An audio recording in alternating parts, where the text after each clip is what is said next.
Xin chào các bạn, mình tên là Suka. Hôm nay mình học lớp 3. Cái cá chẳng. Mình tên thật là Lê Minh Khang ở trường Hồng Bắc.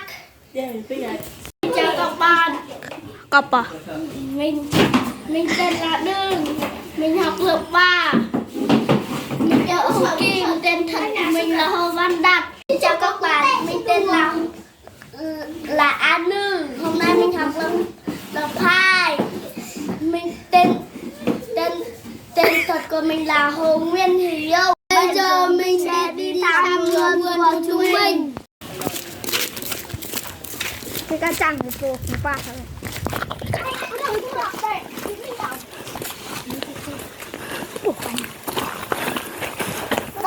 vườn của chúng mình nha.